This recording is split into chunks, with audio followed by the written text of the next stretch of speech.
Welcome to the Rest is Politics Election Night Special with me, Rory Stewart. And me, Alastair Campbell. And here we are, 3 a.m. So a couple of things just happened. One of them is Keir Starmer has just taken his seat, which is important because you can really, basically in the modern world, only be Prime Minister and MP. Mm-hmm.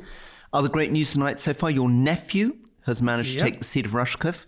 And apart from the fact that he's your nephew, it's actually important news. That was a seat that was controlled by the Conservatives under Ken Clarke. From the early 1970s. And he got a decent majority. Safe Conservative seat from the 1950s. So actually, people haven't been talking much about Rushcliffe, but it's a good route in to the story of the night, which is essentially a story of Labour taking an astonishing majority. It's not the end of the night. We don't know exactly how big that majority is going to be, but there's no doubt it's going to be one of the largest swings on record. Mm-hmm. And Labour is going to come out with a very, very comfortable majority. Tell us a little bit about how you're feeling. Well, I think it's going to be the fourth biggest majority ever.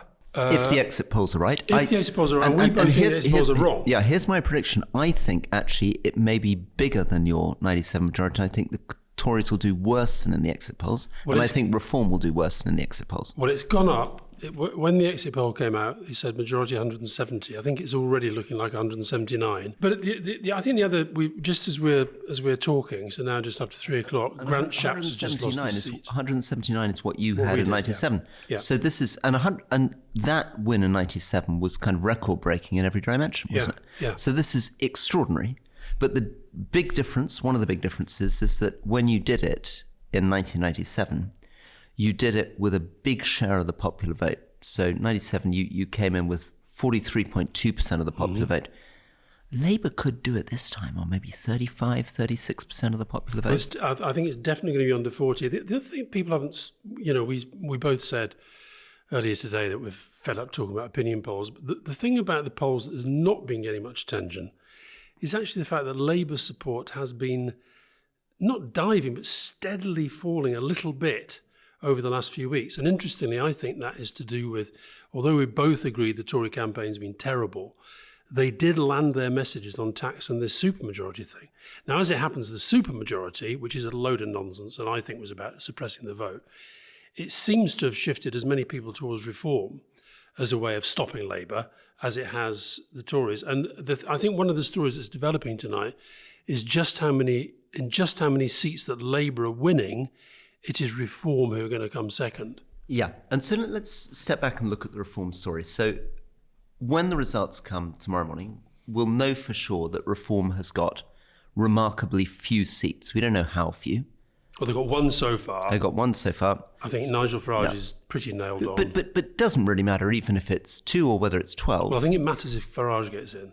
Yep, but in the big picture is they could well end up with getting, a lot of votes, millions of votes across the country, and they'll get very few seats. Mm. They'll almost certainly get almost twice as many votes as the Lib Dems, for example, or maybe a third more than the Lib Dems, but they will get far fewer seats than the Lib Dems.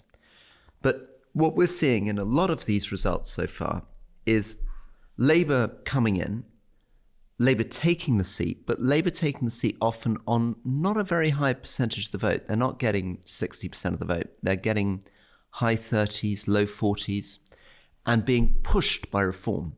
Yeah. And when the Conservatives are holding seats, so we just saw North East Cambridgeshire's Steve Barclay's seat, 35% swing against the Conservatives, 27% swing in favour of Reform. Yeah. He's just holding on. But they're losing these enormous majorities and holding on by a few thousand. Again, that's Reform kicking in. So Reform is a big part of this whole story in explaining sometimes why the Lib Dems are taking seats, why Labour's taking seats, why the Tories are losing majorities, but it's not necessarily translating into them having seats in Parliament. What did you think when we were talking to Rachel Reeves earlier in the evening? What did you think of what she said in response to my question about how would a Labour government tackle the rise of the far right under Farage? Well, it's such a good question, and you asked it twice. To be honest, she pivoted away from that question pretty quickly. I guess you were hoping that she was going to say what you feel strongly, right? Which is the big strategic choice, which is, you can't out Farage by Jeremy Farage. Yeah. But what she actually talked about is closing borders and showing that we can control borders, which slightly sounded as though she thought... I think that's fine. No, I think that's okay. But I think this is going to be Look, we shouldn't get away from the fact the big story tonight is a landslide, Keir Starmer becoming the fourth leader of the Labour Party to lead the party from opposition to government. I mean, when you think how many Tory prime ministers we've had in the last few years, there have been more Tory prime ministers than there have been Labour prime ministers who've gone from opposition into government. So it's an amazing achievement. But I do think two of the issues that are going to come up on the rails pretty quickly. One is, how do you deal with this rise of the right, the radical right? Do you learn from France and Germany and some of the other European countries who've handled it pretty badly? Do you try and go a different way? And then the second issue that I think is going to come up on the rails is electoral reform.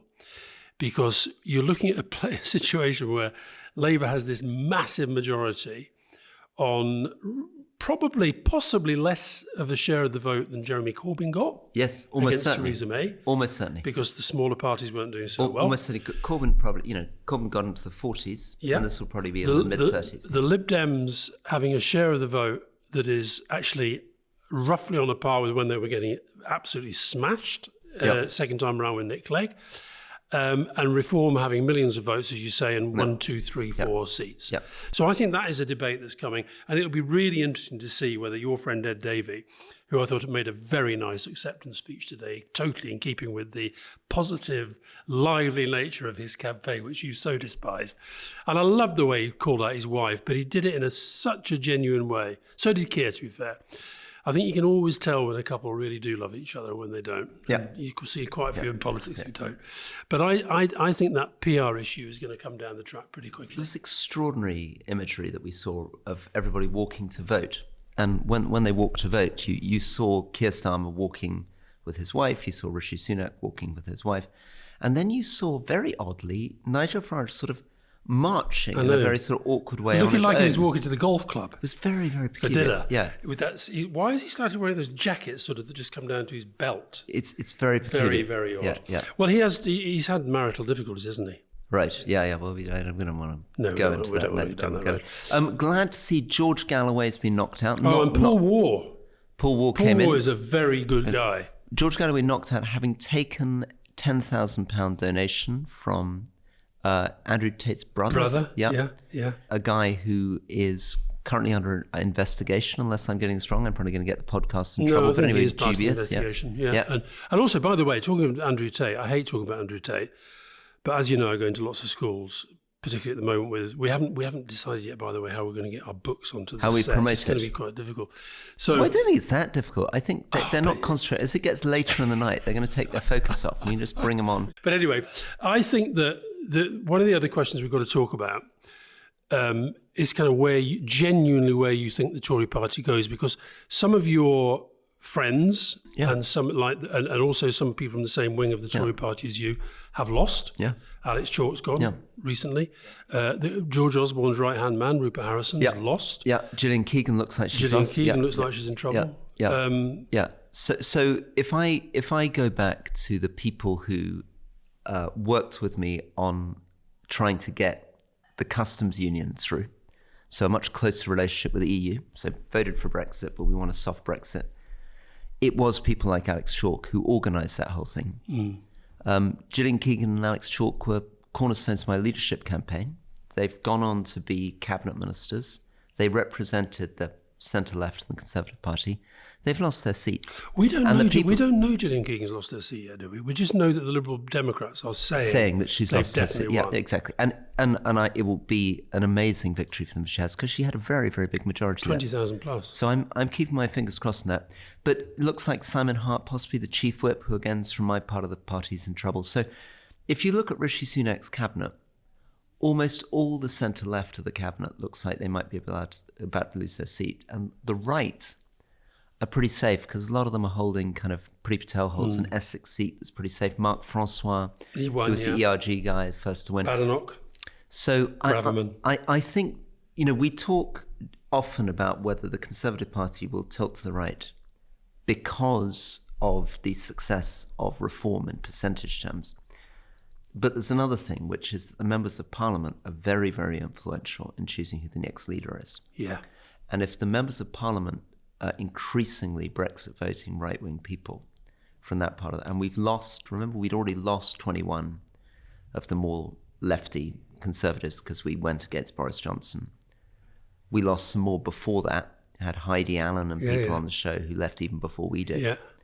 You're really looking at a party that's very different. There's going to be an awful lot of blame gaming going on within the Conservative Party. Of the last, let's take them all.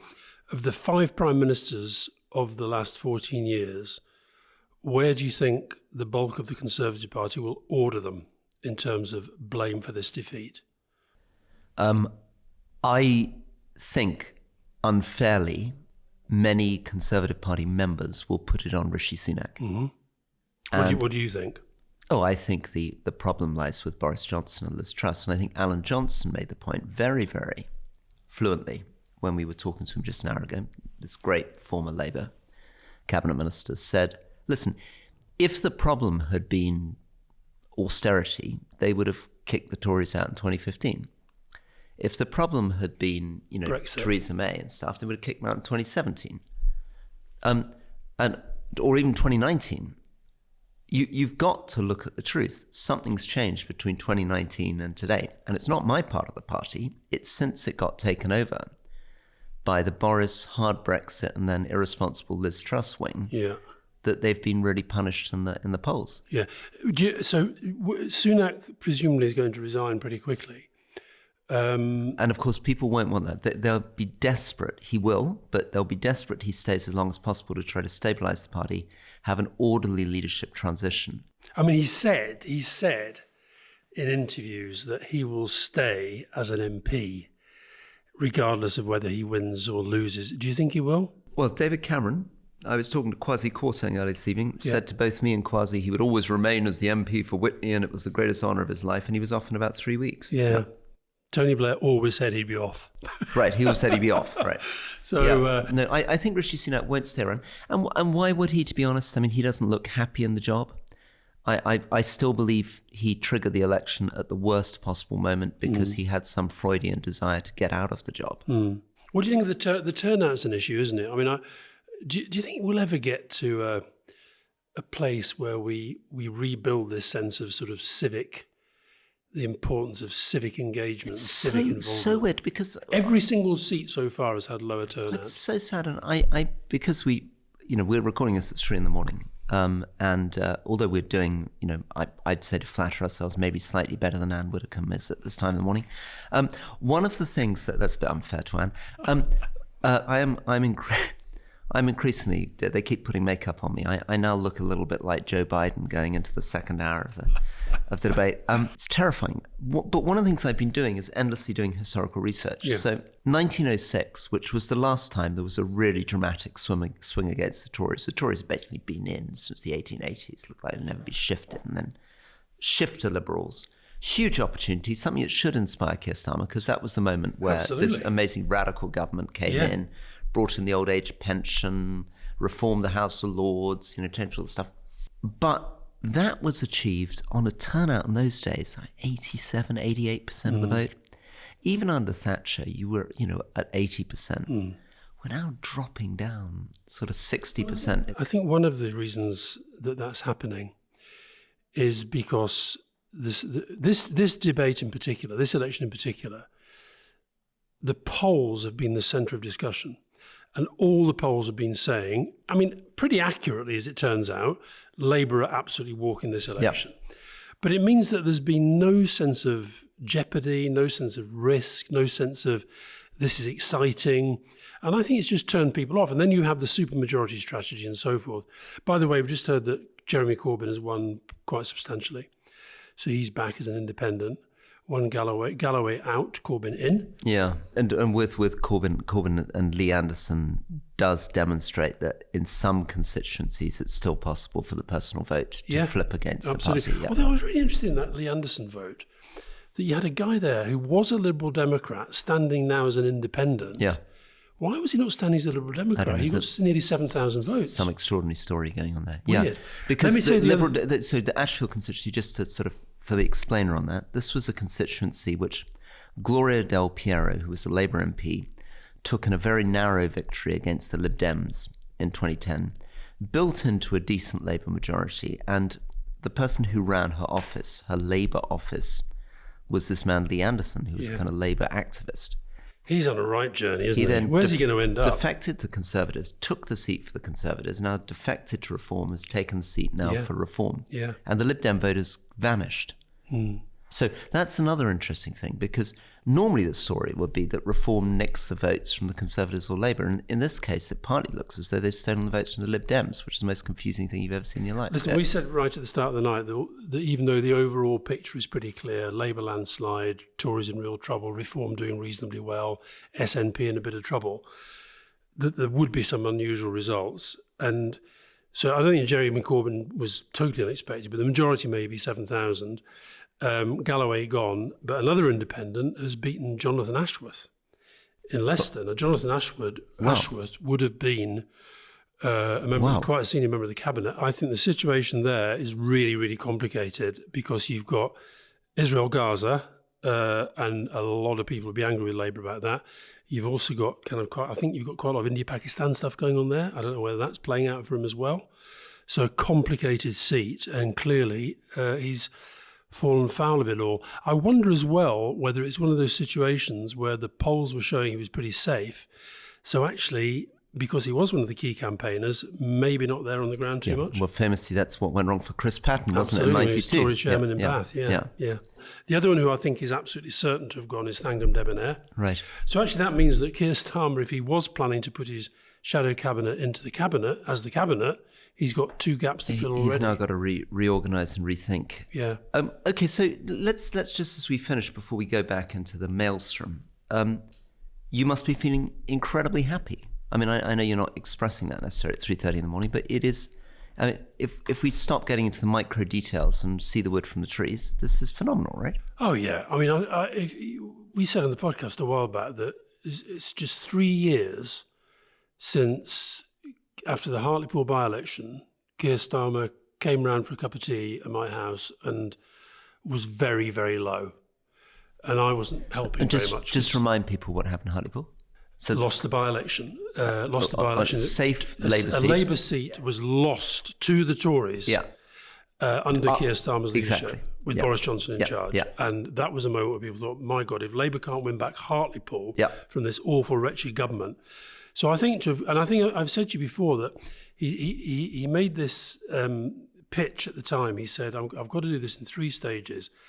Decontaminate the Labour brand, then show the Tories are unfit to govern, and then set out a positive alternative. Well, you've got to hand it to him. He's done it. He's certainly won. I would say he did the first 2 better than the third one. I still don't fully see the positive alternative. I keep handing hospital passes to Labour shadow ministers saying, with you on that. Excite us and give us a vision of the future. And I also thought they've got to get very quickly from campaign mode into government mode. Yeah. We've interviewed quite a few. We've talked to quite a few of the shadow cabinet tonight. And fair enough, it's still the election campaign in their heads, but they were still going straight back into turn the page, end the chaos. It's now all about delivery. And the only way they're going to deal with Farage, who, by the way, somebody just told me has won, 21,000 for him, 12,000 for the Tory. So that's a pretty big win. So Farage, the 8th time of trying, has got in. Perseverance, you've got to hand it to him.